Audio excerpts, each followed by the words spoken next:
Hey movie fans, welcome back to After the Credits, where we break down the latest and greatest movies, including our favorite scenes, quotes, trivia, and even how we think it should have ended. Grab a bowl of popcorn and enjoy the show. Hello, everybody, and welcome back to After the Credits with co-host Dylan and producer slash co-host Dylan, because producer is the main title, but co-host is also added to that now too. It's on my business cards. Yep, Business cards. Business cards. So we this just worked out because I happened to be with my job driving through the area. This whole podcast.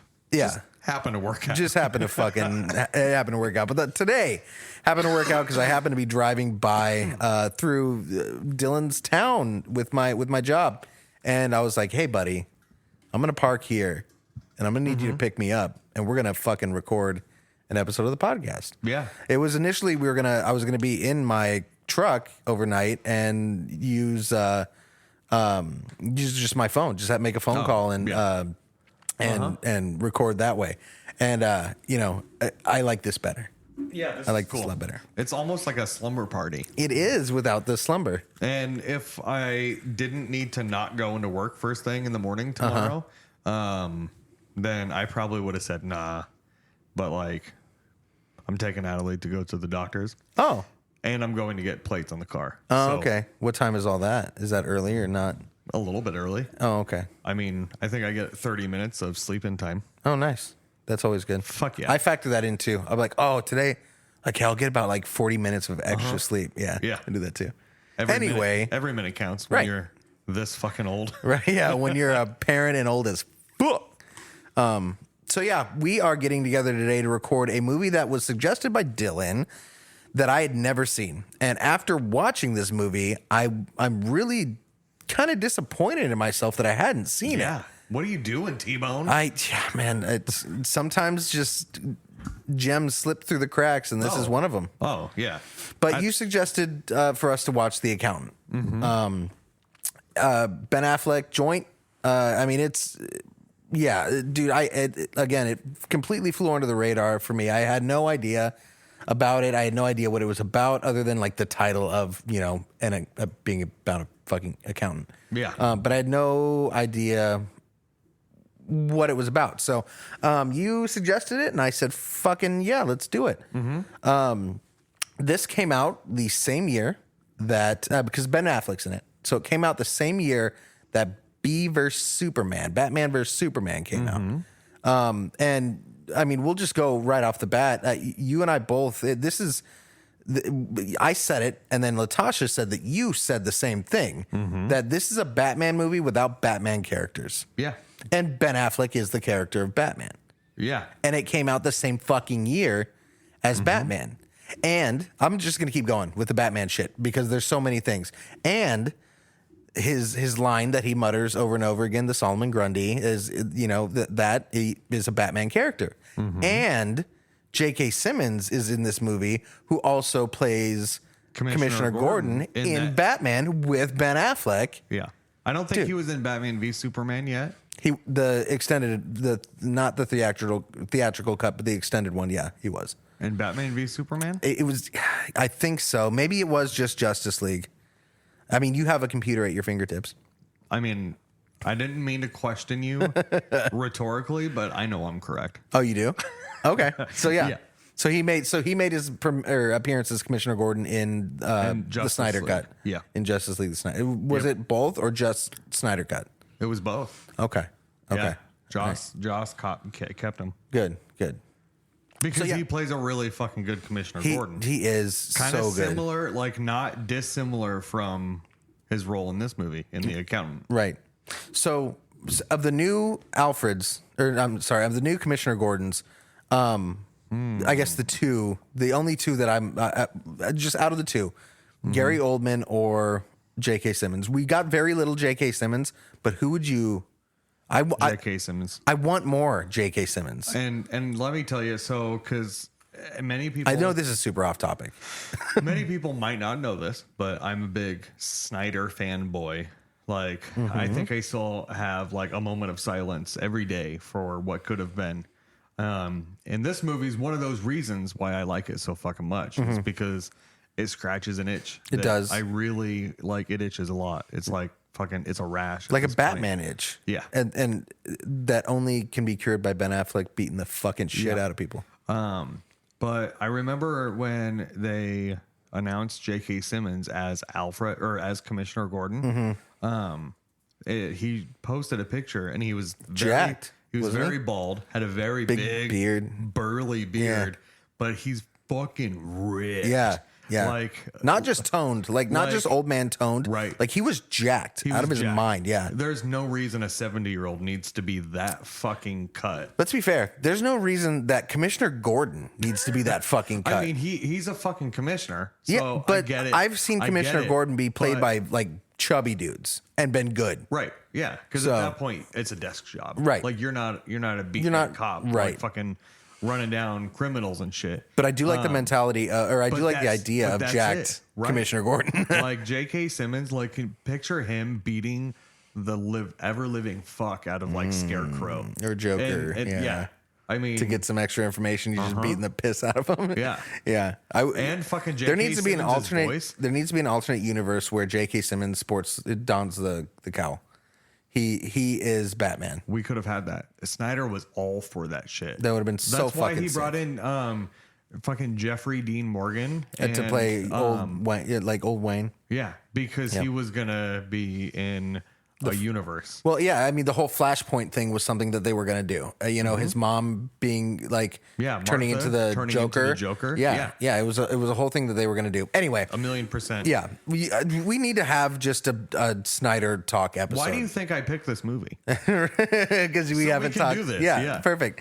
But yeah, man, there's a lot of things in this movie that I'm like it's almost too coincidental that this movie came out in the same year, and there's so many ties to being a Batman-esque film. Like, it's got the very wealthy type villain. Like, it's got a very like apt fucking counterpart to Ben Affleck's character, who has a very he's a worthy and we'll get to it, but he's a worthy adversary. We said he's like we were talking. It's like he's his Deathstroke. He's Batman's Deathstroke in this, and it was fucking crazy. And I'll be honest with you. I'll get into the facts about the movie, but right off the bat, real quick, just to get it over with, spoiler alerts. Oh God, yeah, hardcore spoiler. You can't discuss this movie without spoiler alerts. So if you haven't seen it, shut the episode off right now. Go watch it, and then come back and listen to this, and you'll enjoy it much more. And I forget where I watched it on if on HBO or on Paramount, one of those two. Okay, yeah, I had it. I believe I had it on Vudu, but I think it's also on Max. Which I've corrected you once this week on calling it HBO Max. and now I have to do it again, Dylan. What are you doing? Yeah, HBO Max. Right. Sorry, it's just the Max part. Yeah. So this movie came out, like I said, the same year that Batman vs. Superman came out, which was 2016. So the synopsis, a very brief synopsis, because there's a longer one, but we're going to be discussing the ins and outs of this movie, and I don't really need to go into the full big synopsis. Yeah. But other movies that came out in 2016. Well, we talked about one of them already. So the big one. I wanted to mention Deadpool also came out that year. Oh fuck yeah! And as did the Ghostbusters movie. Have you seen the trailer for Deadpool 3? Yeah. Of course I have. Are you fucking stoked? I'm pretty stoked. Yeah. Yeah, it's gonna be fucking great. I mean, we'll see how much Hugh Jackman's in it. It's called Deadpool and Wolverine. It's going to be Hugh Jackman Wolverine though. Yeah. Oh yeah, for sure. There's going to be a lot of Hugh Jackman, but Henry Cavill, fucking Daniel Radcliffe, fucking Danny DeVito. Like, there's a lot of rumored Deadpool variants in this. Or sorry, Wolverine variants. Right. Yeah, in Deadpool. Yeah. So I don't know. Right. I digress. Topic for a different day. What other movies? Crow came out. That's kind of like a. I don't think I've seen that one. It's. I think that it didn't do well. Because of the movie The Crow. And Speaking of Crow, have you seen the? I have. What do you think? I'm here for it. I mean, I've yet to see the original. Okay, well, let's make that happen. Okay. I think that's it. That's all. Swiss I really Army wanted Man. to- Is that Swiss Army Man that I'm saying? Yes, Yeah. it is. Yes. That is an A24 film, and it is I would say easily the weirdest film I've ever seen in my entire life. So it's an A24 film. Yep, exactly. Yep. So yeah, I mean there's some good movies that came out. There's some probably crap movies that came out. Am I seeing Central Intelligence with there's a whole Why bunch Him of with others. Bryan Cranston, I mean, Mike have- and Dave. Yeah, you have looks London like. Has Fallen, The Magnificent Seven, some other action-y type. London Has movies. Fallen. That was Gerard Butler, right? That looks like him. Yeah, I believe so. So Oh, yeah, yeah. but I mean, this one is it's easy to see why it got lost in the mix of everything that was going on in And that's the only 2016. reason I interrupted and wanted to talk about that. Right. Is because you don't hear this movie being talked about as much as these other ones. No, not at all, for sure. So, synopsis wise, as a math savant, uncooks the books for a new client. The Treasury Department closes in on his activities, and the body count that they find starts to drastically rise. So, yeah, they look into his past because he's cooking books for people and things aren't adding up. He's been in hiding, and they start to find out how many fucking people he's killed. Dude, I love this movie. Yeah. I fucking loved this movie.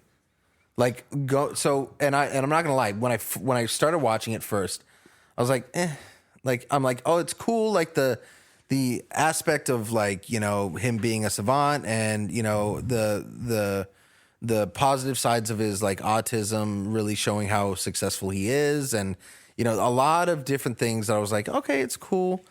But the last last like 30 to 45 minutes of this movie. When they start uncovering Yes. a lot of the when shit. all the Yep. twists start showing up and you start being like, oh shit, that's why that. Oh shit, that's why. When that stuff started happening, this gradually started climbing up the ranks of like one of my favorite, like a top movie for me. Like this Yeah. was phenomenal. Yeah, I'm not surprised because I like the movie that much. Right. So naturally, I would assume that you would too. Right. Yeah. And you know, it's got the I feel like it had the marketing of like this, just like an action fucking like a meathead action movie, you know, Yep. like Taken.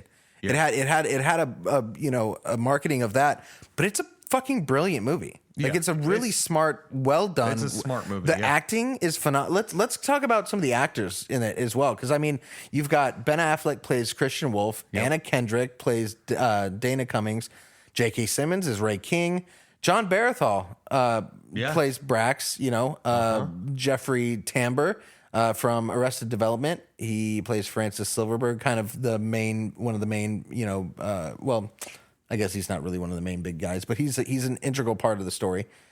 Cynthia Adia Robinson played Maribeth. I loved that character. I loved that character so much. And then John Lithgow. John Lithgow's in it as like the main bad guy. Yeah, the Trinity Killer. Right. Yep. Exactly. And I associate him with that because he's known for being a silly guy. He is. He's a comedic actor mostly. And the big fucking change was when he was the Trinity Killer. And that was a serious role. Right. It was a villain role. Yep. And he plays that in this movie. Right. And really well too. This one not as like cynical.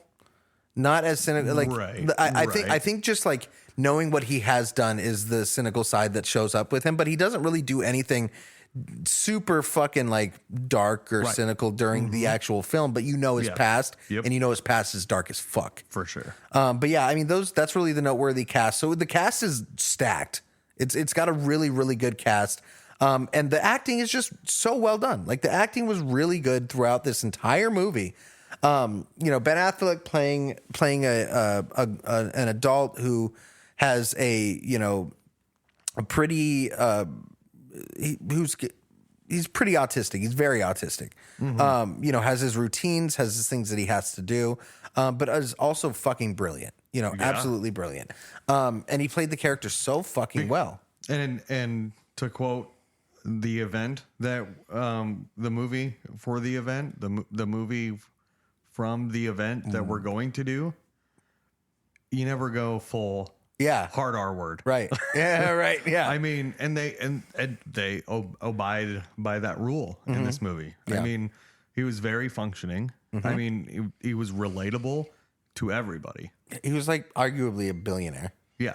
Yeah. I mean, Well, he wasn't relatable to he still had the social awkwardness. He still was. It was difficult for him to form relationships and to have normal conversations. Exactly. I like if you want to get into it now, we can get into it now. But that was one of the reasons, like, that I wanted to watch the movie, because I assumed that you'd seen it and then maybe you just didn't like it as much as me. That was my original assumption. But one of the reasons I wanted to talk about it is when it came out in 2016.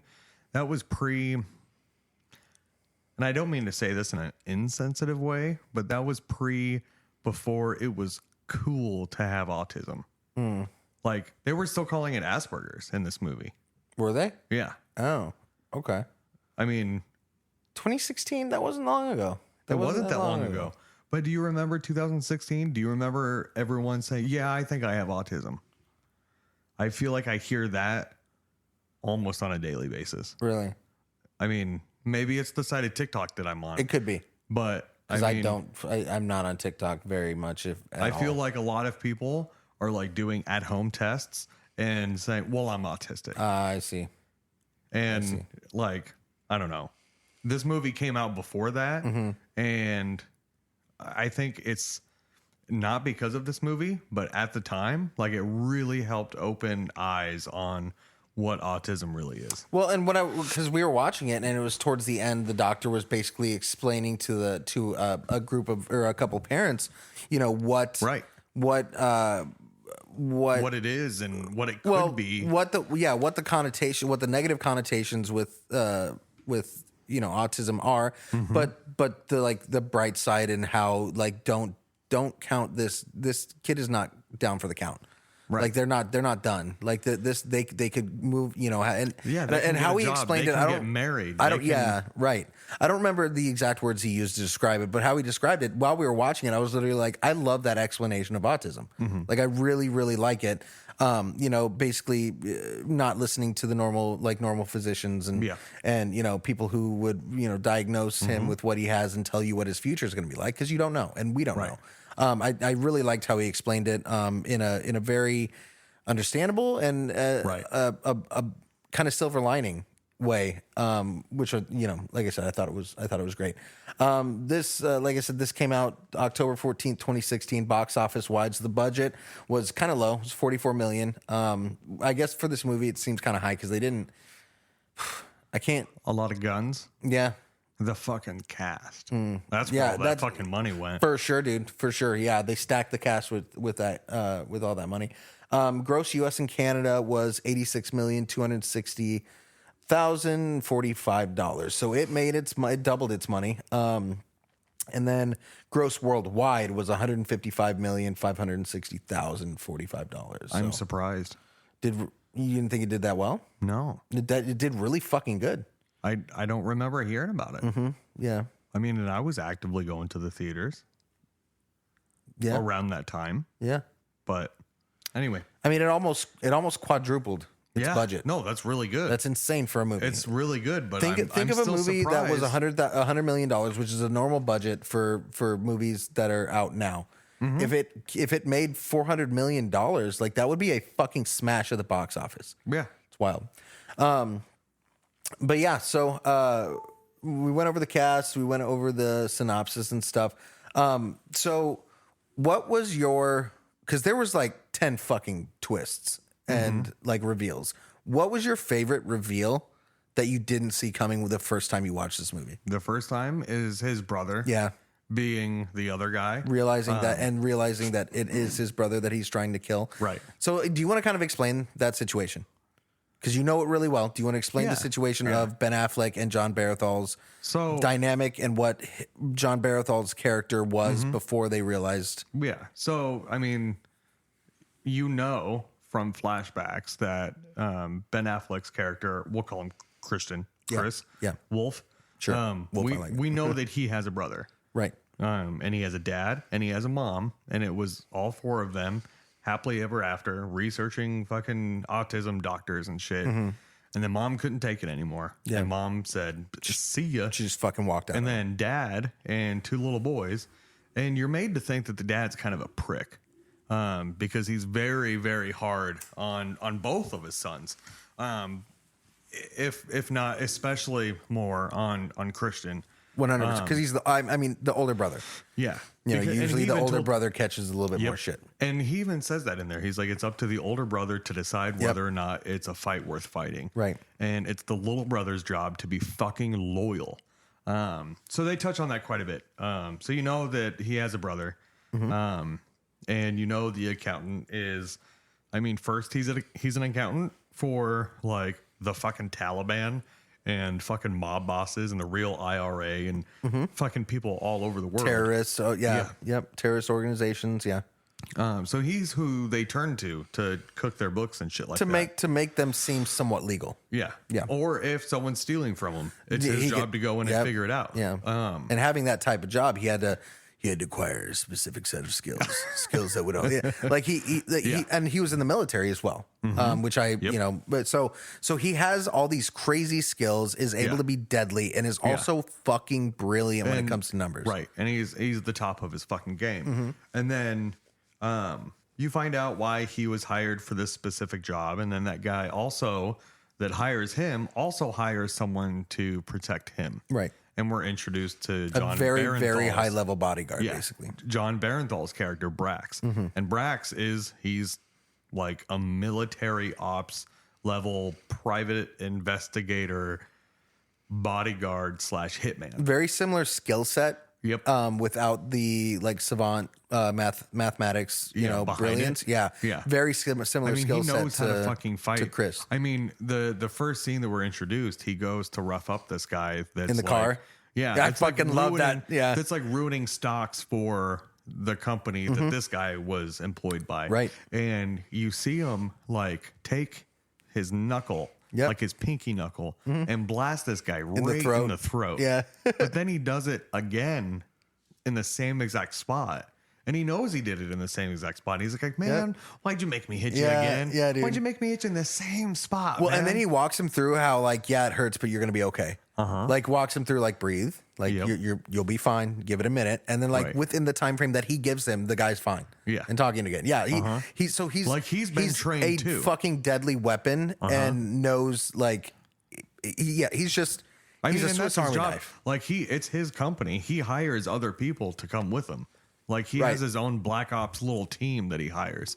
And then you find out towards the end, like within that last 30-minute chunk of the movie, when Christian Wolf is doing his like autism chant. Did you mention that? What I'm going to call it, the Solomon Grundy. Did you mention that the guy who hired Brax is the same guy? Actively trying to kill and be protected from Chris? Did you mention that? No. Okay. I didn't.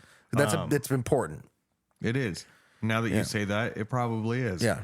I'm imagining that you went and saw this movie very recently. Right. But yeah, so the guy that hires both of them, like he's a very Steve Jobs, Elon Musk-esque kind of guy, owns a robotics company that helps people with prosthetics and shit like that. And his whole scheme, spoiler alert, is that he's stealing money from the company and then putting it back into the account to make it look like they have way more cash flow than what they actually do. Yeah, it's fraud. And that is illegal. You're not supposed to do that. Yeah. So he hires this accountant guy that apparently didn't do enough research on. Yeah. To like find where the missing money went. He even says it at some point. He's like, "Why the fuck did I hire you?" Or "I wish I didn't fucking hire you." Yeah. Yeah. And the whole point is like just to get someone to go, "Oh yeah, it's fine." Right. Just so that he can go on his fucking merry way. And then at the same time, since like people starting to find shit out, that's when he hires Brax. Right. Because he's like, they're on to me. I need to make sure someone is willing to go and kill my fucking sister. Right. Because that's his fucking sister. He kills his fucking sister because she was starting to get to figure out what the fuck was going Well, on. and you find out also that he killed like his very close friend, business his partner. best friend. Yeah. Yeah. Yep. And like while we're saying that right now, I just said that, I realized that he hired him, Brax, to go kill his friend and make it look like an accident. Yeah. Yeah. Yep. Exactly. Because it was the same guy that was in the fucking car. Uh-huh. Yeah. Yeah. Absolutely it was. Yep. This movie. Yeah. It's fucking and yeah, it's a lot deeper than what it looks like. It's like I said, the marketing and on the surface, it looks like a very bro. dulled down bro. movie. Yeah. Yes. Exactly. And it could not be that any less. I mean, it's got two dudes sitting on a couch talking about it.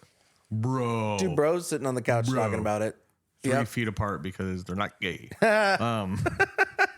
So, but yeah, so that's the twist. I mean, the twist is that, I mean, these two brothers who we don't hear anything about them since they're kids. Right. There's a whole gap. Yeah. But they're in the room right next to each other and they don't fucking know it's the other one. Right. Until they do. Right. And then it's like, whoa. Yeah. So part of the one of his tics with his autism that Ben Affleck has is that he repeats the Solomon Grundy poem. Yeah. And he, like a mantra. Like he'll say it over and over and over again. I think it's when he gets nervous, it's something that he recites and says. And they even say that in the movie, like when they hear that in the background, that it's like he has zero emotion. Yep. Like there's no Emotional inflection. Yeah. Right. There's nothing going on. Right. And they're like, that's why we think that, whoever the FBI chick, like whoever you're looking for is either like, is having PTSD, like they had a traumatic or is a very episode as a kid, or is very high functioning autistic. Right. Which he is. Yeah. Yeah. It's exactly. fucking crazy. Yeah. But yeah, so that was your favorite twist then of the film, is finding out that Brax think the brother is. him, Yeah. Brax realizing that. Yeah. I mean, it's one of my favorite. It's the favorite because that's why when you came over to finish the movie, like I paused it right at that spot. Yeah, you did literally like right. I wanted to look at your face. I wanted to look at your face, like, and it was mouth. Are you feeling it? Yeah, jaw on the floor and goosebumps, jaw on the floor. Yeah, Can you feel it, Mr. Krabs? Art thou feeling it now, Mr. Krabs? Like that was my favorite twist as well. But another noteworthy, really, really good twist. Throughout the movie, Chris has a kind of a very similar to Barbara Gordon. Alfred. Alfred. Yes, Alfred. Yeah. Yes, yeah. Barbara Gordon, Alfred. Yes, the man in the chair. Yep, the man in the chair, and it's a woman who is British. And it's just a British robotic. Just side. a British robotic. Voice. A British voice that basically helps him get out of trouble, tells him that there's someone after him, blah blah blah, all the stuff that Alfred or Barbara Gordon does, and you end up finding out at the end that the school or the place that they sent Chris to help him manage his autism, you find out he doesn't actually end up going there. He doesn't go to the school. He doesn't? Because the dad's like, he doesn't need to be shielded by this stuff. That's right. So he just had a minor encounter with her at that school. First friend. And so this is the very beginning part of the movie. Right. When they're introducing, here's a kid. He has autism. Right. Yeah. And what they do is... that scene. Fuck. Yeah, because Christian's like doing this puzzle. I like that this episode can be not structured in our normal, like, here's our quotes. Here's our scenes. Like just going through and having a normal discussion about the movie. I do have all of those prepared. I do as well. Yeah, I do as well. But I like that going through and having a normal discussion on it brings up all those scenes and quotes and stuff that happens. Yeah, the very beginning scene. Yeah, like little school. Baby Christian at the autism school. Right. He's like doing this puzzle, and it's an all white puzzle. Yeah. Well, it's just the color of the cardboard on the what we find out is the backside. So he's doing this blank puzzle. And he's missing one piece. And as someone that like would have ADHD or a form of autism, like you need to finish that task. In order for everything to be okay, you need to fucking finish what you just started. Right. And he starts spazzing out because he doesn't have that last puzzle piece. Yeah. And his brother's sitting across from him, across on the other side of the coffee table. And he's just like looking at him like, shut the fuck up, dude. Which I get as a brother, I fucking get that. Yeah. Like telling my sister, "Shut the fuck up." Well, and you can go Get deeper. over it. You can go deeper with that as well. You could. I guarantee you that as having the autism, like he was probably the center of a lot of attention, and Absolutely. his younger brother was clearly not getting that attention. So every outburst, every breakdown, Which that could be said why he's a criminal. right, exactly, yeah, every breakdown, every crazy thing that Chris did was attention on him, and for mom leaving. and his dad dying as well. Exactly. Yeah, but anyway, But it's the little girl. The little girl that we find out is that like the school dean operator guy that runs the school. It's his that daughter. It's his daughter. Yeah. Who's I mean she has a lot of tics and she's nonverbal. Like a higher form of autism. but also very extreme, like non-communicative. Like she can't she can't talk. Right. Yeah. She's nonverbal. I mean At least like And audibly can't- vocal. Like she's not she's nonverbal. But yeah. Yeah.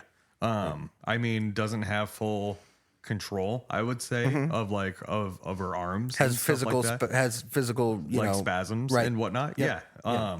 But she finds the missing puzzle piece and is handing it over to Christian. Like, Right. oh, here's the piece. Yep. And it was, even though it was like within the first 5-10 minutes of the movie, It was very early. it was very heartfelt was. because It was the first connection that he had from somebody who's like, I know how to help you with really your understands. Right, Yeah. exactly. I know how to help. Exactly. Like nobody else knows how to help you. Nobody else knows how to console your or comfort you. right. I And- do. And it was, I don't so know touching. if this was meant to be or not, but I thought what was really touching is it, and maybe it's her form of autism, but it seemed as though she had to fight it to be able to like Calmly go pick it up and hand it. bring it Yeah. to him. Yep. Like, cause she seemed to be in some sort of pain. Right. Like, just take this fucking puzzle piece. Right. Take it out of my Yes. fucking hand now. Yeah. Like, I don't want to do this. Yeah, there's a social awkwardness that she had that doesn't like. But She probably doesn't like. But they overcame that, and obviously, they became really close friends. Right. Because So you find what out happens- that that's his fucking man in the chair. Yeah, so the reveal is beautiful because the puzzle that he was trying to do as a little kid was and which we find out he did this puzzle upside down, not looking at it. All he looked at was the shapes of the shapes. puzzle and the color on the flat cardboard color on the back. And might I They say, show- does the puzzle so fucking fast. Dude, yeah, My stupid quick. grandparents are envious. Yeah, right. Yeah, dude. Yeah, if I could ever, I would be. Yeah. It would be nuts. But you find out after he puts the puzzle together as a child, the camera goes under the table, the glass table, and shows that it's Muhammad Ali Muhammad Ali, standing over yeah. Joe Frazier after he knocked him down. And then at the end of the movie, you see the same school, a different set of parents bringing their child there. That's where the whole spiel of like, he may still live a normal life. Yep. We can't give up on this child. That's where that quote comes in. The little kid wanders into a woman's room. It's an older woman now. The dean of the school, or the guy we'll say the dean of the school, the guy who runs it comes in and says, that's my daughter. It's okay. Leave him. The little boy can Yeah. stay in here and talk Yeah, to her. he's cool. He's She's totally cool. Pan up to see that Muhammad dude, I'm getting Ali. chills. That Framed. the framed puzzle that Chris put together of Muhammad Ali is framed on her wall. So you're like, oh, there's the puzzle. But then, because this entire time it's a British woman's voice that's talking to him over the phone. She is nonverbal. She goes over and she sits over at her computer and starts to type. And the voice that comes out is the automated British voice. So the childhood friend that he made in her is his person friend. person His behind the first chair. friend. His Yeah. and arguably his only friend. Yeah. But like it's his person behind the chair. Yeah. It's the entire time it's been and even the word choice, because what she says to that little kid at the end of the movie Yes, yeah. is "Hello, Dreamboat. How are you doing today?" And kind of getting teared up just thinking about it. Yeah, dude. Because that's what she calls him. Yep. Like, "Hey, hello, Dreamboat. Like, what's today's objective?" Right. Yep. And you said when we were watching it, you're like, this twist right here will make you want to go back and watch it again because then you'll pick up on things like the tics that she had was she would audibly because you can't make the computer do a sigh voice. You can't make it do so. She would type it out. Should we jump into quotes real quick? Yeah. Let's do that. Let's go ahead and do our quotes for sure. I want the quotes. You can't handle the quotes. here's our favorite quote from this week's movie. Right. So I'm assuming you have a quote. Yeah. I mean, so one of my favorite quotes, and they say it a few times throughout the movie, is when she uses the computer because she can't make a sigh with a computer, right? Like text to talk. So it's just heavy sigh. Yep, heavy sigh. And it's always when she's trying to convince him to do something that's better for him, that's safe like, for him. Hey, you and like he goes against it. Like, don't go back and save that girl. Right. Like she means nothing to you. Yep. Like just keep moving on and we won't have any trouble. Right. And he's like, what's her address? Right. And she goes, heavy sigh. Yep. Heavy sigh. Right. And then gives the fucking address. Yep. No, and because I think her connection to normalcy is the fact that another thing is the guy, the man in prison teaching him how to pick up on social cues. That and was going to be my next quote. Yeah. Yeah. So like, I think her tie to normalcy is him because she knows that he still has some like pickups of human emotion. Yeah. In him. So the heavy sigh is like, it's the text drawn out of like, fine, whatever. Okay. I know you're going to do this anyway. Like, I know that's the type of person you are. She knows like she can't convince him. She already tried. It's fucking brilliant, dude. Another one of my favorite is his like mentor in prison. I forget what his name is. But he's teaching him like emotions. Right. Like that's what this means. And then he starts saying like, yeah, I'm up for parole. I'm going to get out. And then Christian's laying in bed and goes, worried. Like, you sound worried right now. And he goes, yep. And then probably arguably the funniest part is when he gets confronted by the big bad in the movie, the Trinity Killer. Yeah. And what's his name? What's the company guy's name? John Lithgow's character. Yeah. It is uno momento. It is Steve Jobs. No. It is Lamar Blackburn. Lamar. That's Yes. right. So Lamar, he's out there and he's like cussing him up and yelling at him because they just found out they're brothers and they're not killing each other. And he's like swearing at him and shit. And then Christian just goes angry. And it's not like there's no question about it. He's just like going through the process in his head. Like, okay, scrunched eyebrows, raised voice, like blood rushing to his cheeks. Right. And he just goes angry. Yeah. And then fucking blasts Shoots him right in the head. Yeah, dude. Like pinpoint shot right between the eyes. Yeah. Yeah. No, it's fucking brilliant. I'm trying to see. Do you have another quote while I look for mine? I do have one, and I'd like to do it word for word, but I can't. But like, have you ever seen? I have it right here. Do you? Yeah, give me a Say second. it. Yep, Say yep. it. You ever see a match grave round traveling 3,000 feet per second go through a window? Guard stands near window, drops dead as a shot shatters the glass, and Brax goes, nobody does. Nobody does. Yeah. And that's like a pretty fucking heavy action scene. That whole fucking sequence when he's trying to get into and the I think house. that's why that line really sticks out to me. It's so calm. Because, It's so fucking calm. Yeah. Yeah. And that just shows how much that guy, that his brother Brax is like in that world. Well, and it that shows he can just like, yeah. And if that, if you're really paying attention to the movie, maybe you pick up at that point that's his brother. Like you might, because like who else has that type of calm and has that type of like knowledge of something? That dude knew the type of bullet, the speed of the bullet, and that it was going to kill the guy because he was peeking his head around the corner. Like the only other person who has that in-depth knowledge of that type of stuff is his fucking brother. yep. You know? Yeah. So yeah,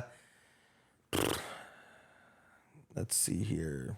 Another one of mine was when director Ray King, J.K. Simmons, his character is talking to Medina, like his protege, and they're talking about why she's gotten into trouble in the past.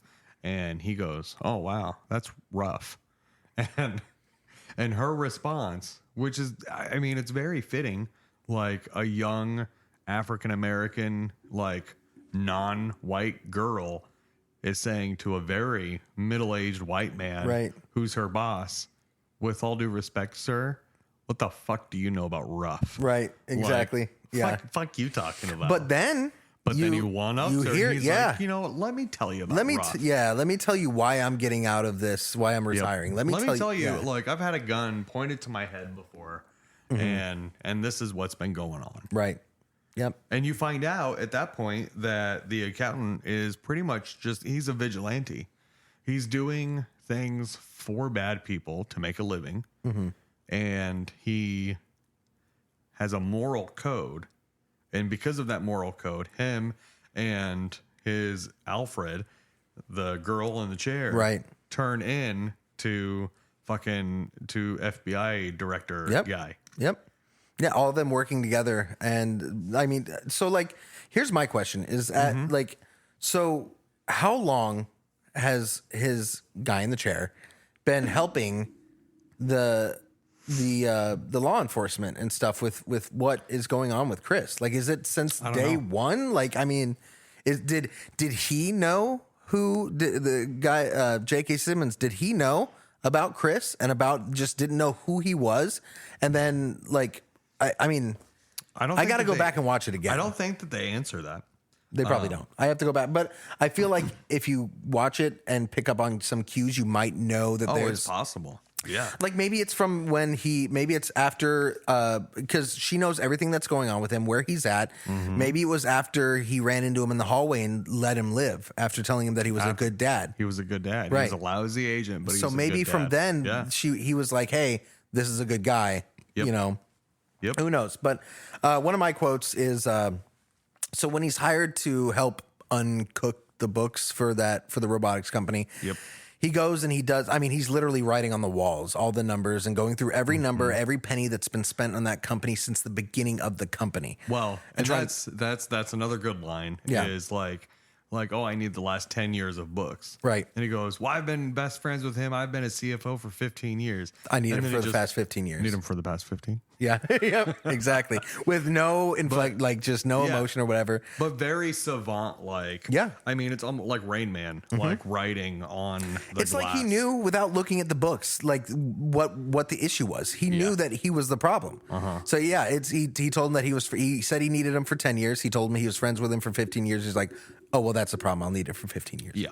But the quote that I liked is, so he's in there and he's cooking the books. He's writing or uncooking the books, finding out where the problem is, writing all over the walls, going through years and years and years of paperwork in one fucking night. And he basically tells the other girl, Rita, the one that Yeah. His girlfriend. I just realized that she has the same last name as John Lithgow's character. No way. So they're related. No. Rita Blackburn, and his last name is Blackburn as well. Lamar Blackburn? Yeah. Huh. Yeah. Okay. Yeah. All right. So, no. I'm sorry. This is a quote from the old woman who is his, I believe, wife. Okay. Yeah. Yep. Sorry. My bad. I apologize. Scratch that. But basically, she comes in to see how he's doing and if he found where the problem was. And he blah, blah, blah, gives her the info and tells her that he found it. And he goes, she goes basically like asking how much it was or whatever, or if he found where it was. And he kind of just pauses and she goes, and he's like mentally like kind of going through and calculating the numbers. And he goes, 61,679,000 and some change. And she goes, who did it? Give me your best guess. And he goes, I don't guess. I don't guess. Yeah. It's a very like, I know what, I know what's going on here. And nothing gets past me. I'm, that was really good. He didn't know at that point. Right. He didn't know exactly who was taking the money. Right. But he knew where it was coming from or where it was going. Yeah. Yeah, exactly. Right. Because he had his little double moment in the hotel. Yeah. And he's like crazy catfish Cooley in fucking New York. He had this small electronics store and he did the same thing. Right. Exactly. Another one that it kind of just shows, and it was from Dana. It kind of just shows how like one of the common themes throughout the movie is people going, he's a fucking accountant. Like he can't be that dangerous. He's an accountant.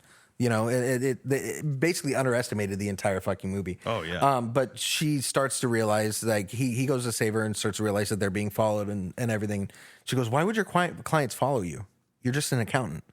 Like, and then like preceding that, you see all the people he's killed, all this crazy, like all these crazy skills that he has, and all this others, like, you know, fighting skills and skills with it. He's a sharpshooter, like a deadly sniper, like.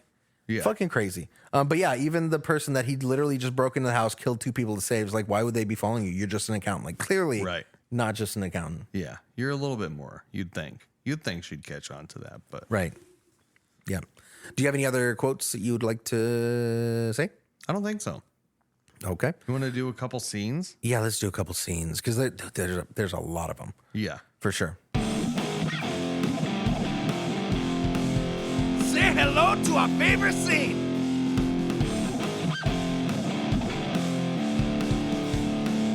And now, our favorite scene. I mean, I can boil it down. Okay. My top favorite scene is probably so he's out doing the target shooting at the old couple's house. Yes. But it's when Brax's 2 henchmen go to try to get him and to bring him in. Yes. And he's like, go holler his name. Yep. Holler his name. She's and like, he's not going to hear me. He's like, do it anyway. Yeah. And and then all of a sudden, like fucking out of nowhere, their fucking house explode. Like it doesn't legitimately explode, but like you have that large of a fucking caliber round just going into your house. Like it's going to be a little loud. Yep. And just fucking the guy's head is gone. And then, I mean, the whole cut where they're like Ma and Pa Kent are in basically on a farm, on a farm in the truck with the henchmen. Yeah, dude. And then fucking Christian's just like Superman shows up, like just running onto a moving truck like that, jumps onto it. Yeah. And then gets in there and like fucking pulls him out of the back window. Yeah. Busts a very Batman-esque, busting the back window, pulling him out, beating the piss out of him. And then the interrogation of him. His fucking belt. Like the guy like pulls a fucking knife and then Christian just goes, I got a belt. I'll use a belt. Right. That reminded me of John Wick quite a bit. Yeah, fair. Like, fair. Oh, let me kill this guy with the pencil. But it was very like, oh, I'll get him with a belt. And then it's fucking strangling him. And the fucking, oh my God, it's so brutal. He's like, I'm going to say a name. And when I get to your employer, you're going to tap me twice on my leg. Yep. And he's going through names. And then he's like, do you understand? And then double tap on his leg. And he starts listing names off. Yeah. And then he doesn't get a tap. Right. And he's like, do you understand? Yeah. Like, do you understand these rules? Do you understand the rules? Yeah. Yeah. And then very Batman, dude. Yeah. And then he taps yes again. And then he just goes, fuck it, and kills him. And the emotion, the acting in this point is really, really good. Like the emotion and the strain behind him tightening the belt so much that it breaks the guy's neck and kills him. Because that's not a suffocation kill. Like, because that you'd had to hold, like, that is a tighten it so much that your neck fucking snaps and you die. Like, dude. Yeah, that scene, that was going to be one of the ones that I brought up because that was fucking badass. I fucking wish Ben Affleck would choke me like that. Choke me so hard. Do you know what I told Latasha when you were in the kitchen? So you're in the kitchen and we were and he did something that was just fucking gorgeous. And his face came on screen. And I was like, you know, it would not take much for him to convince me to suck his dick. I was like, not much at all. Yeah. And she's like, oh yeah. And I was like, yeah, if he was like, hey, I'll give you a high five. I was like, I might be swayed. I might be persuaded to do it. Yeah. But no, I love Ben and Molly. Molly is in love with and has a crush on Ben Affleck as Bruce Wayne. Specifically Bruce Wayne in Batman vs. Superman. A little bit of salt and pepper. Yeah. Yep. Like 5 o'clock shadow. Oh boy. God damn, he's good looking. And this movie that has, so Molly, has she not seen it? No, she hasn't. No. Do you think you could convince her? I might be able to. Be like, hey, do you want to see more Batfleck, but without the bat? The title of Batman and without a cape? Yeah. Yeah. Yeah. She might be into it. Yeah. But another scene that I liked, well, dude, there's a lot of them, honestly. But I like it. So the beginning, you don't really know like about you know what he's into and all this shit that he's a part of. So he's just an accountant, and he's got the two farm hands coming in to try to get their taxes right because they're in a shit spot financially, and him having learned how to emotionally connect with people and how to, you know, he starts feeling for him, and without any emotion and without, you know, I'm so sorry that this is happening. And without any of that, he's giving him hints on how to respond to him so that they can get the most out of their refund or whatever they're doing. Like, oh, you sell bracelets. Like, oh, that's a business out of your, And she would start to answer, and like, she like, didn't catch on to wherever. Right. And he's like, it works better if it's a specific location that you call the office in your house. And she, and he's like, do you use the company truck? And like their actual personal work truck and shit like that. And he's like, how much? He goes, how much would you drive that? You say a week. And the guy starts to say a number, and he just like points his finger up, like say a higher number. Yeah, because he's saying like, and how many square feet is that room? Right, that's what it was. Yeah, and he's like, she's like 250 square, and he's like, he points his finger. He doesn't say anything. He just points his finger up a little bit. It's his fucking thumb. Yeah, right. Like the way he points his thumb, like just higher. Yeah. And then he says it higher, and so then he can write that off, and he can get them more money. It's fucking brilliant. It's so subtle. Yeah, you can see why a ditzy old grandma would not catch on to what he's fucking doing. Yep. But the man of the house, right? That's like, oh, okay, I see what you're doing here, you're son. trying to give us a little bit of help. Yeah, for sure. So that scene was really cool. I thought it was the first like inkling to like, okay, this guy has morals. This guy, he does have a moral compass. He does feel for this couple and wants to help them. Yep. The couple end up forming a relationship with him, arguably, you know, two of his other friends. He's like, he goes shooting at their farm. Yeah. He's like, you want to come out here? You go, you fish, son? Do you fish? He's like, no, I don't fish. I shoot. Yep. Exactly. Yeah, I don't fish. I shoot. But and that leads into another scene is it when you first realize how good he is with a sniper. He's taking out cantaloupes from 1.5 miles away. Well, yeah, the farmer's like looking at him he's through like, the binoculars. He's like, that's 1.5 miles. There ain't no way. Yeah, and it's just, not on my best day. Yep. And he hits, and he's like, I'll be damned.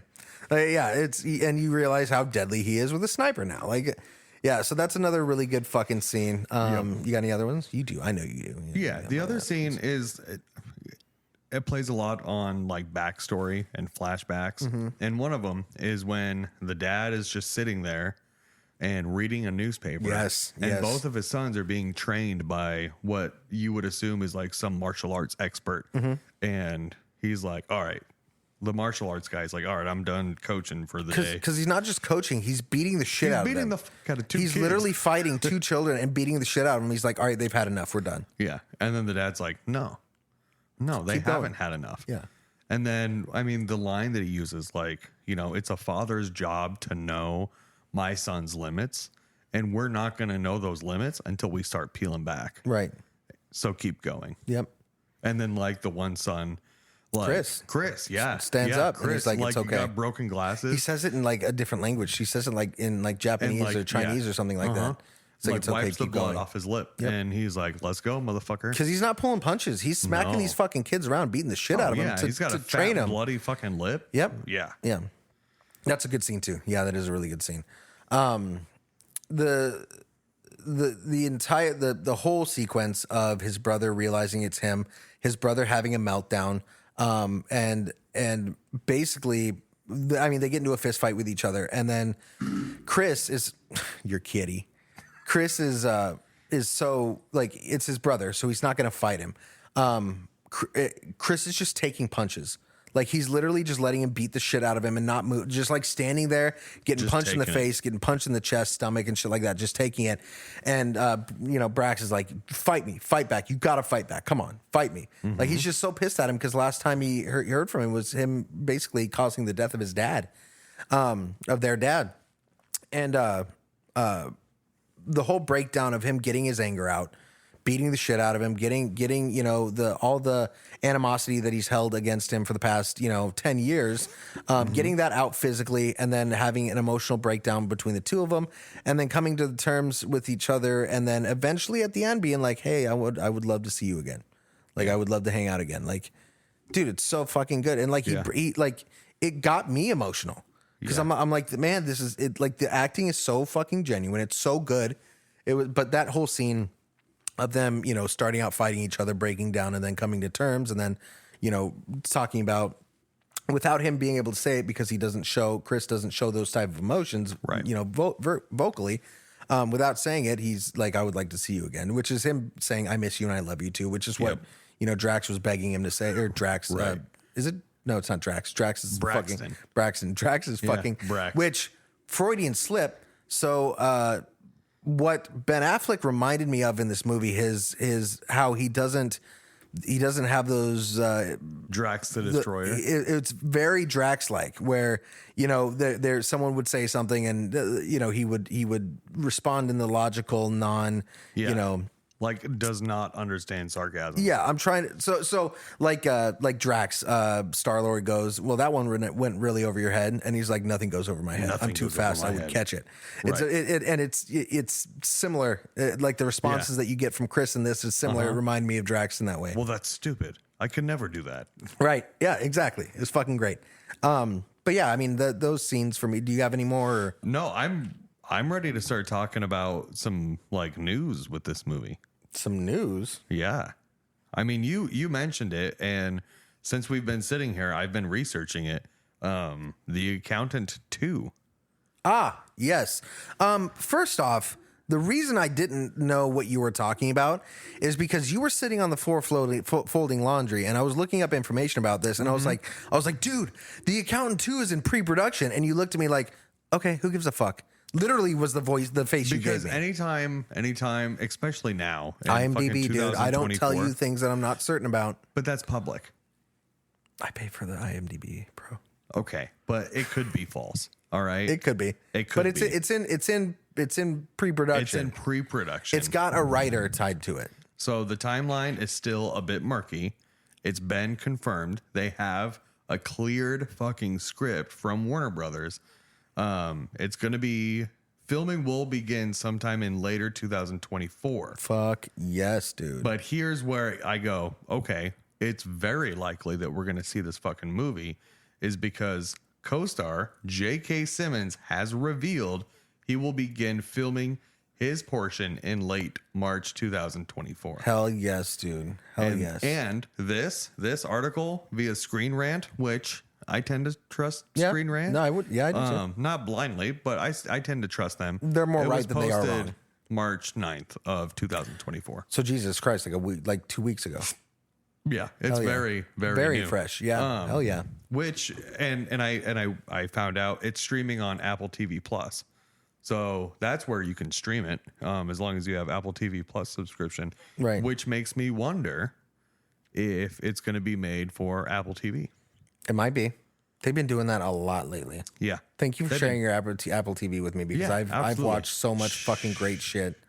Dude, yeah, no shit. Apple hears this and But your yeah, stuff they've gets shut been down. pumping some They have money. really, really good stuff. Yeah, it for sure, dude. Ted Lasso alone is worth Oh, the absolutely. subscription to Apple TV. But yeah, we get Mary Beth Medina back. We get Ray King back. We get Braxton and Christian. We get both of the brothers back in the movie.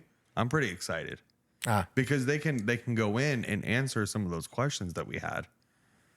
The questions being like, he was in the military. Like, we didn't get any of his military experience. Right. Did it say that Ben Affleck's signed back? Yeah. Ben Affleck and John Berthenol and Yeah, because it J.K. wouldn't be a Simmons. movie without that. Like, I mean, they could, So, but- so what would you prefer? Would you prefer like showing, or I guess both? Would you prefer a movie based on like what he went through to get to where he's at, or would you prefer a movie based on the like what happens after what we just saw? I want involving his brother, because he talks about him and his brother meeting up again.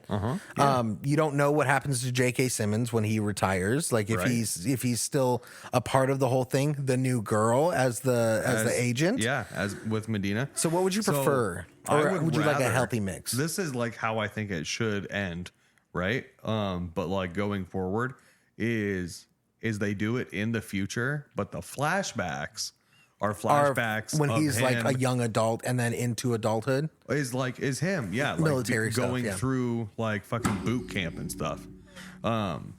Because we get to see him training right? Right. Like at his own house, Right. where he's like taking the medicine, exposing himself to like strobe lights, loud, heavy metal music, and We didn't mention that, dude. Like rubbing the fucking. I told this to you, like rubbing that wooden bar on his fucking shin, just constantly. just to get that like sensation, because I couldn't fucking do that. I think it's to get because there's a lot of forms of autism where it includes like hitting yourself or causing physical harm to yourself.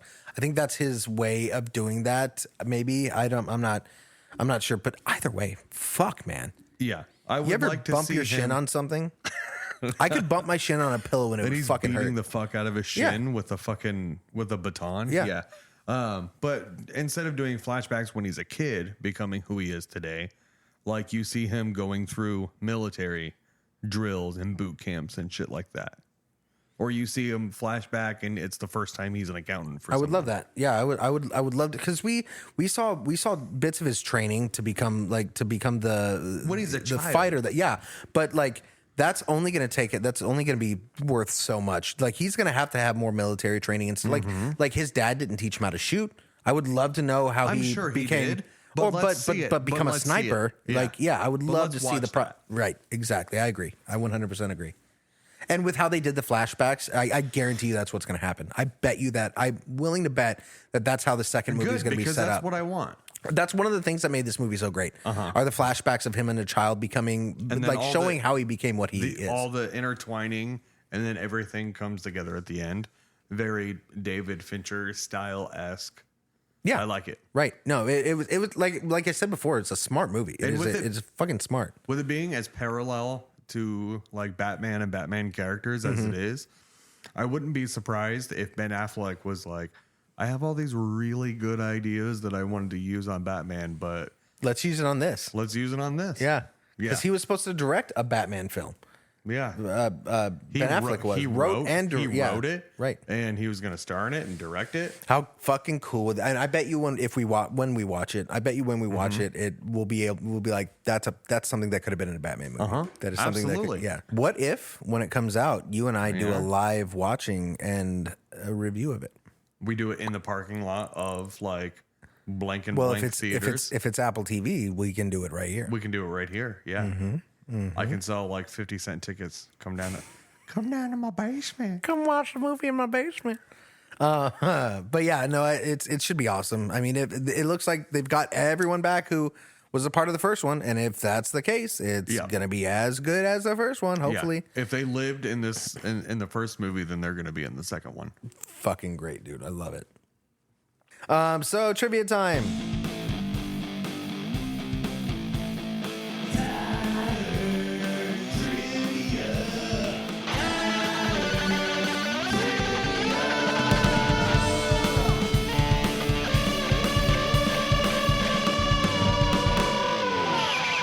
So Anna Kendrick based her character on her mother, a real accountant, who went over the script with her and told her, and explained the math to her and told her how well the script was written from an accountant standpoint, Okay. which is cool. That's cool as I shit. mean, it's cool, but like, See, and that's the whole thing is like accountants get a rap of being like, yeah, they just know how to count.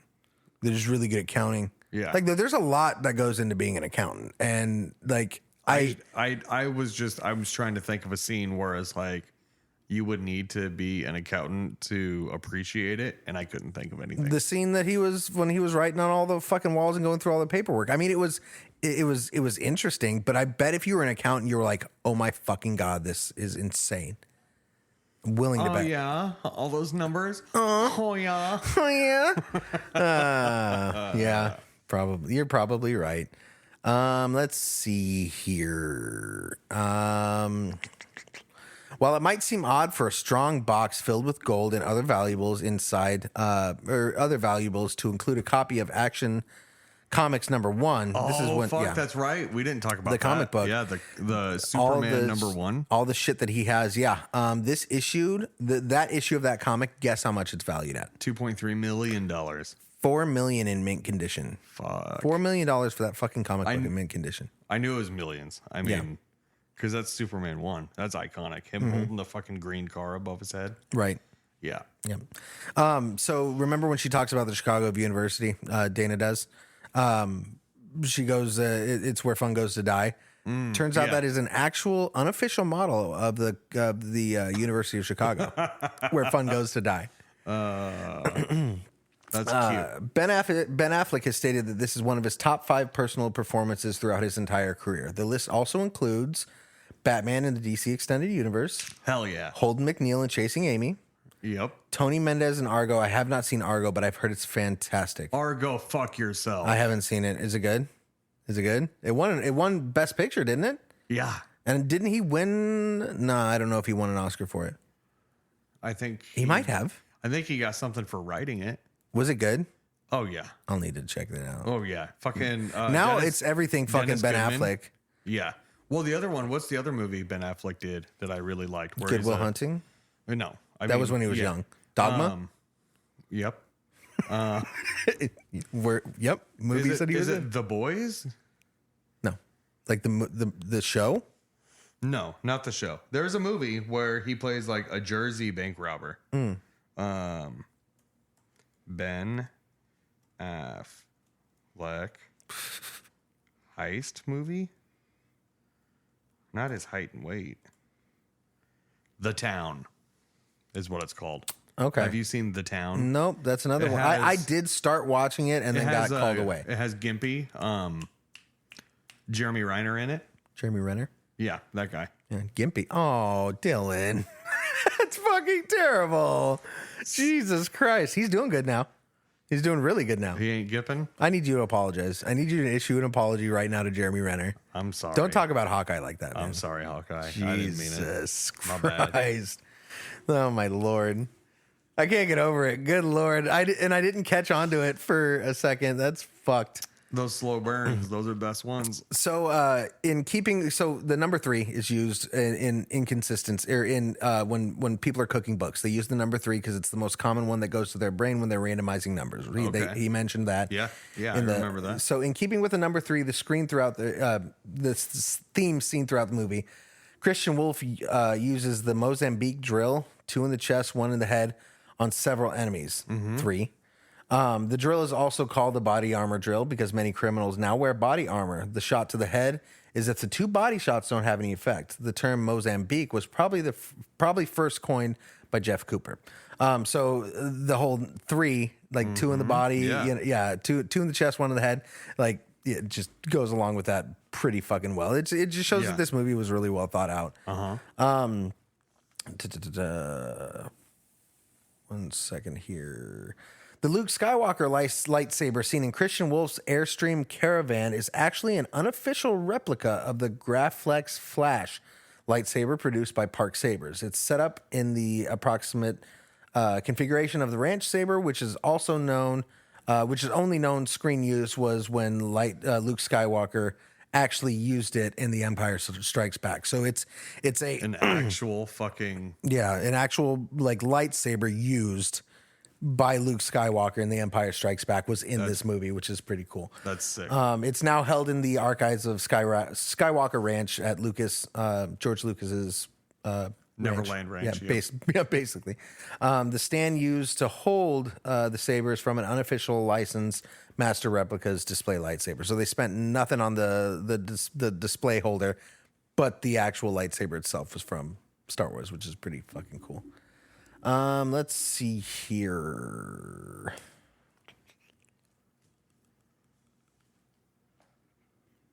Although the film was shot on location in Atlanta, Georgia, it is set in Plainfield, Illinois, with scenes in downtown Chicago, Illinois. Also, the high school that Dana mentions, the Naperville North, is an actual high school from which Bob Odenkirk, Better Call Saul, graduated. The school's math teacher has won 16 state championships in mathematics. Okay. So they did their research. Yeah. They clearly. Googled best high school math. Right? Yes. Yeah. Dude, brilliant. I know how to Google search. Yeah, you're really good at it, man. The movie originally was envisioned with Guess Who to star in Ben Affleck's role. Ben Affleck's role. Guess who was supposed to star? John Hamm. Will Smith. Will Smith was set to star in his role. Guess who the director was supposed to have been? Ben Affleck? Mel Gibson. Ew. Yeah. It was also rumored that Mel Gibson was in the running for the lead role as well, with the Coen brothers directing. I wouldn't have, that would have been a completely different movie. It would have. No tones would have been similar. It would have been humorous. It would have been, not at all. I don't know. They did Fargo. I've never seen Fargo. You never seen Fargo? No. Or Argo? Oh, nope. No, none of the goes have I seen. We should do a double feature. Fargo, Argo. Argo, Fargo. I'm down. I'm 100% down. What is Fargo about? Fargo? Is it the place Fargo? I mean, it takes place in North Dakota. It has William H. Macy in it, and basically, William H. Macy, he's in debt from gambling, and he hires these criminal guys to kidnap his wife. What the fuck? And then he can get his father-in-law to pay the ransom. Oh, shit. And then he was going to take the money, split it with the criminals, but then get out of debt.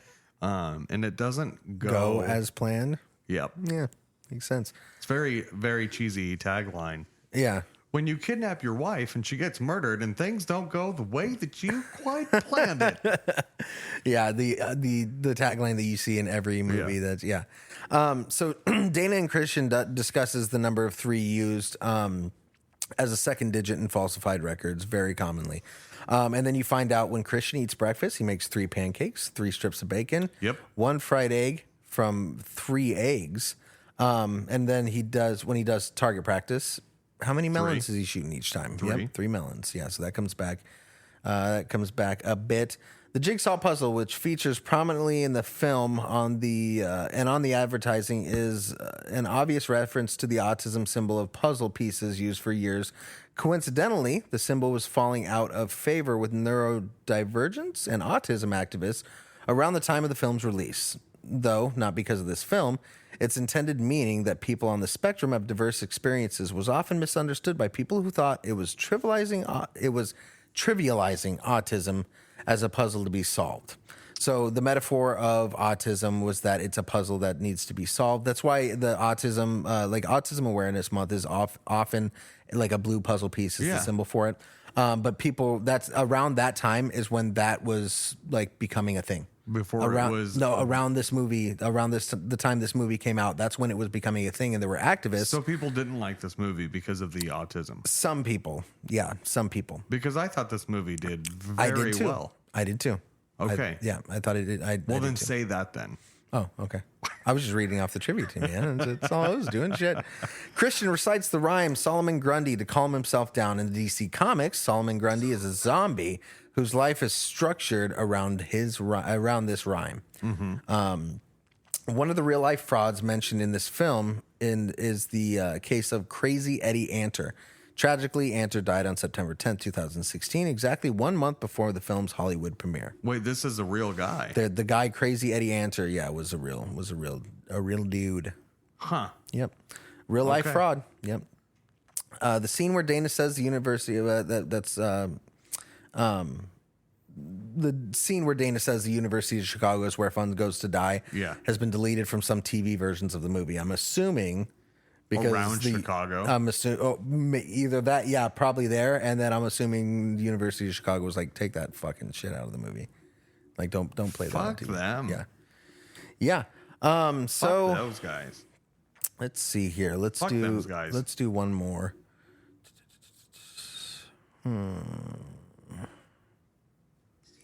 We talked about the comics.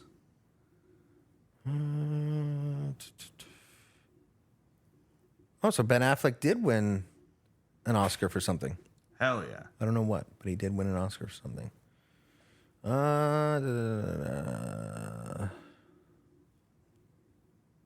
Oh, okay. We'll end with this. This is the second time that Ben Affleck has played an accountant. The first time that he played an accountant was in The Sum of All Fears in 2002 as Jack Ryan, an accountant turned CIA analyst. Interesting. Okay. Yeah. So he's played the role of an accountant twice. Oh, here's one that we're going to end on, actually. Ben Affleck, J.K. Simmons, John Barenthal, Anna Kendrick, and Cynthia Adia Robinson have all played comic book characters. Daredevil and Batman. Yep. Commissioner Gordon. checks out. The Punisher and Shane from it's not just Commissioner Gordon. It's also J. Jonah Jameson. Yeah. Yep. You're right. And then The Punisher and Shane from The Walking Dead, because that was a comic, that was originally graphic a novel. comic. Yep. And then Stacey Pilgrim and Amanda Waller. Who's Stacey Pilgrim? I don't know. I'm assuming Amanda Waller. Pilgrim versus the World, but yeah, she plays Waller in the CW verse. Oh, the okay. Burt and Lanny verse. Okay. All right. Cool. So yeah, that is all she wrote.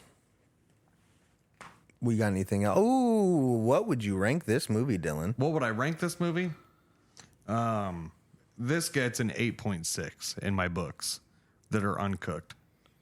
8.6? 8.6. In my books that are uncooked. Why do you give it an 8.6? Well, just because it's good. Hard hitting fucking analysis, Yep. Dylan. Thank you. No, we talked about it before. Like it scratches those itches of. I mean, it's an action movie, but it's also got like thriller concepts behind it and Heartfelt parts. exactly. I mean, parts Bits that of you humor. wouldn't think that you would cry in, like Dude, get for you real. teared up. Yeah. And it's got those Shyamalan type twists in there, like oh, it's that person. Like, oh fuck, they've been brothers the whole time. Yeah. Right. Yeah. I mean, and it's especially those twists where they don't come out and say it. They give you an opportunity to get there by yourself. And then it makes you feel like, oh, wow, I'm smart. Yeah. I figured Ooh, it I out. figured out what they were then, saying. And then they spill it, you know? And Right. then you go, oh, I knew it. Yeah. And or then- like to act like you knew it. Yeah. Right. Yeah. Oh, I knew that. And that's why I have the rule in my house where you can call something. That's fine.